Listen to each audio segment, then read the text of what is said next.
pindah sini. Maju.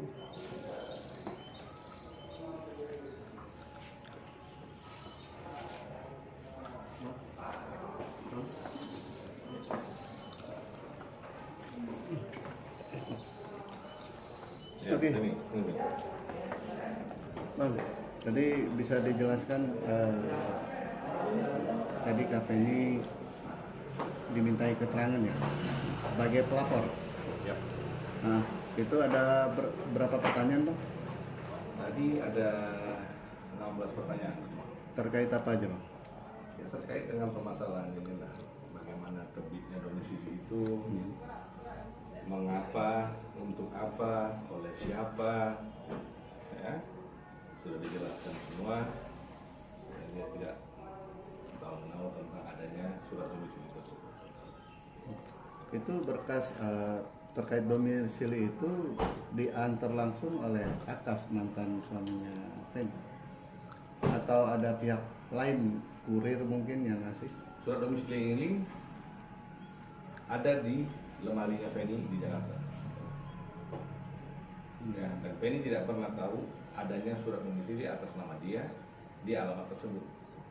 Jadi kita nggak mau mengatakan siapa yang membuat dan meletakkan. Intinya ada tanda tangan di surat itu. Jadi kita mulai dari tanda tangan. Berarti ada tanda tangan Akas sendiri? Ada tanda tangan pimpinan desa itu. Selain pimpinan mungkin pasti kan Enggak, namanya surat domisili itu pasti hanya wewenang daripada penguasa wilayah. Tapi ini begitu tahu ada dokumen yang boleh dikatakan itu bukan asli atau palsu gitu. Gimana sih ceritanya? Begitu tahu, sempat kaget kah? Nggak tahu, dokumen nggak tahu. Ya, perasaannya gimana pada saat pertama kali melihat dokumen? Kaget, kaget. Mhm.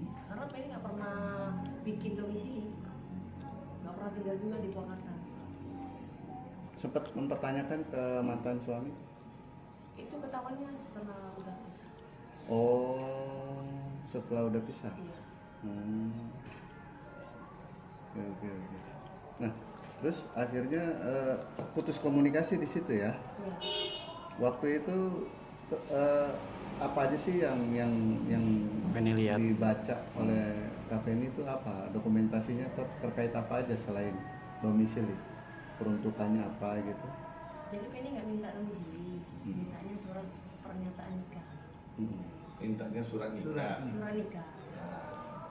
Mintanya surat nikah. Iya. Tapi dikasih surat pernyataan nikah. Hmm. Dan pada saat bongkar-bongkar lemari dapat lagi surat domisili. Jadi nanti jangan dibalikin lagi, dibilang Feni yang suruh urus, Feni yang mengurus. Jadi Feni mendatangi tempat rumah di mana pernikahan si Lydia itu terjadi, dilakukan, meminta bukti. Jadi Feni ya, saya rasa tidak begitu paham lah kalau surat nikah siri itu tidak berdasar ya, tidak memiliki kekuatan hukum dan tidak bisa dapat surat apa-apa. Gitu. Jadi dia datang meminta surat nikahnya, lalu dikasih mereka lah surat pernyataan. Dan yang lebih kaget lagi pada saat dia melihat ada surat domisili itu. Berarti ada kaitannya surat ini dengan mantan suami ya? Kita belum bisa mengatakan seperti itu, maka saya bilang kita mulai dari tanda tangan. Berapa orang Bang yang dilaporkan Bang? Yang kita laporkan satu aja, Satu aja. yang ada tanda tangan itu. Pasal yang Ini dua orang sudah dipanggil Sebagai saksi. sebagai saksi, yang tanda tangan sudah dipanggil, lalu yang mengantarkan, nah, berikutnya mereka akan panggil lah yang meminta, yang menyuruh, akan lakukan pengembangan. Pasal 26. Ada bocoran mungkin dari yang sebelumnya diperiksa suruhan siapa? Ya sudah disebutkan nama-namanya. Nama-namanya sudah disebutkan.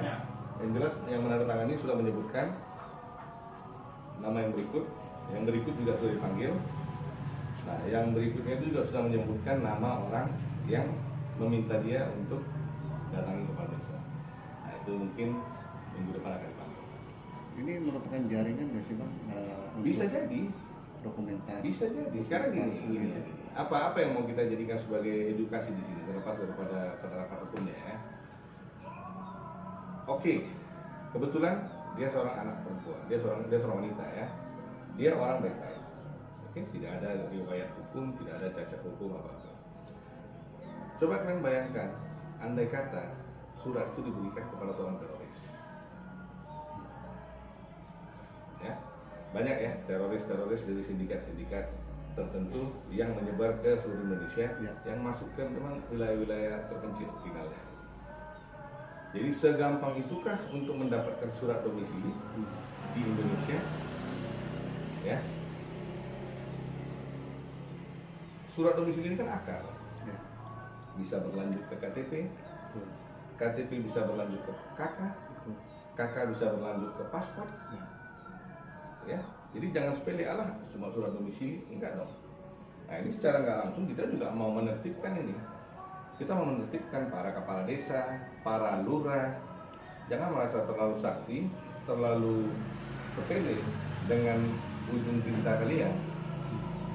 Mungkin dengan iming-iming, atau tanpa iming-iming, atau mungkin dengan faktor kedekatan, atau mungkin dengan faktor ancaman. Yang jelas kalau ancaman kan pasti dia sudah nyanyi keluar. Ya. Mungkin ada iming-iming, diduga kan?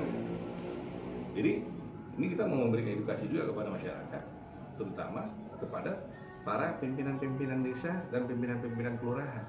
Jangan terlalu ringan dengan pulpen, dengan kertas itu. Dampak negatifnya banyak loh. Bang, langkah hukum ke depan apalagi nih Bang setelah melaporkan yang pemalsuan dokumen terkait Feni Bang? Ya kita lihatlah pengembangannya seperti apa. Yang jelas semua akan diusut. Kita akan kawal perkara ini. Harapan Kak Feni sendiri seperti apa Kak Feni untuk kasus ini? Nah, semoga cepat-cepat cepat selesai. Lelah nggak kak? Capek lah pastinya. Dia lagi sakit nih. Oh iya. Cuma karena udah terlanjur dipanggil, ya kita hadir aja Pak. Tadi menyertai alat bukti baru kah? Jadi gini, ini perlu digarisbawahin. Ini Feni pengen cepat-cepat selesai, pengen capek. Bukan berarti kita yang narik-narik nih Fen ya. Iya. Nah, dia pengen cepat selesai, maksudnya dia pengen cepat mendapatkan keadilan Iya. untuk hal ketidakmanusiawian yang telah terjadi kepada dia. Itu aja. Jadi jangan dipikir nanti pengen cepat selesai lah Pak, nanti jangan dari sana bunyi pula ya kan. Nah, enggak, dia udah capek, dia mau begini, nanti lawyernya yang arak-arakan, gimana Fen? Iya, minta keadilan. Jadi selesai itu bukan berarti you udah nggak mau bergerak, kita yang tarik-tarik ya. Enggak lah. Nah, jadi selesai itu berarti dia mau keadilan. Iya. Keadilan seperti apa? Ya kita lihat nanti. Apa ini kemarin Akas kan sempat lapor balik nih. Nanggapinnya gimana? Santai aja. Hah? Santai aja. Santai aja. Kan kita nggak merasa kita salah. Hmm. Biasa aja, santai aja. Ya kalau ada panggilan akan dihadapi. Iya. Kita akan tetap mendampingi. Hmm. Ya kan? Kita akan tetap mendampingi intinya. Hmm. Nah, terus kemarin Akas juga bilang kalau bahwasanya Kak Feni sendiri yang tidak mau mensahkan pernikahan itu.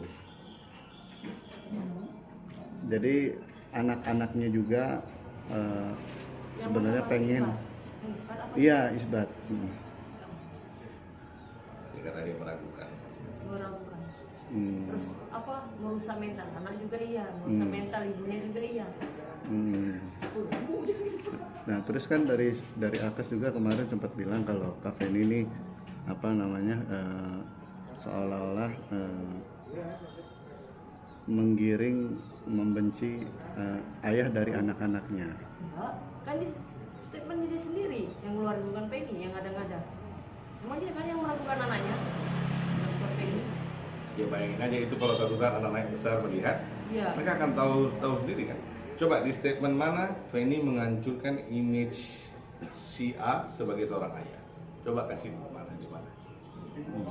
Terutama yang bisa meracuni anak-anak kan tidak ada. Jadi Kita kan gini, Iya. apa Mas? kita ini bergerak berdasarkan materi loh, berdasarkan koridor, ya. Kalau memang ada kalanya kita berbicara A, B, C, ya memang banyak pelanggarannya. Nanti kalau dibilang kenapa pada saat bahas ini kita bahas itu, memang ini bersambung loh. Jadi ini kayak ada serial A, serial B, serial C, ya. Pada saat kita ngomong A, efek dari A masuk ke B. Pada saat masuk ke B, masuk ke C. Jadi ini rangkaian. Kalau kita bahas terputus, nanti nggak nyambung. Kita harus bahas secara keseluruhan. Ya? Tapi menyikapi terkait soal apa namanya penyakit itu yang Kak Feni gembar-gemborkan akhirnya kan bisa berdampak juga terhadap anak. Gimana? Ya, Penny nggak ada bilang Ini dia, mana lagi? nggak ada bilang dia itu. dari Kak Feninya atau dianya gitu kan. Jadi Bang, gini, Pihak sana mengatakan begitu, menggambar-gemborkan kalau misalnya ada penyakit yang banyak gini ya. Banyak orang yang tidak bisa menafsirkan kata-kata daripada seorang manusia. Dan banyak orang menafsirkan kata-kata seorang manusia berdasarkan keinginan dan daya cerna pemikiran dia. Sementara yang dia ingin sampaikan itu beda. Ya. Tapi mereka kadang menafsirkan dengan pengertian mereka. Nah, kita tidak bertanggung jawab dong dengan pemikiran orang yang dari sisi dia. Yang jelas dia tidak pernah mengatakan itu. Dia hanya mengatakan hal-hal yang untuk memproteksi dirinya. Jadi jangan dibiasin loh, jangan membias. Ya, kita tidak menggunakan kata-kata untuk bermain dengan keadaan. Tapi memang keadaannya yang lagi seperti itu. Selain Kak Feni, Bang Deren juga sempat ada bukan diserang ya, lebih mungkin kayak mengkritik atau apa dari pihak sana seolah-olah banci apa segala macam. Apa? Banci. Perempuan. Oh, jadi ya andai kata Jangan kayak perempuan lah gitu kan. andai kata dia tahu arti lelaki, ya dia kan tidak akan membawa laki-laki dari luar.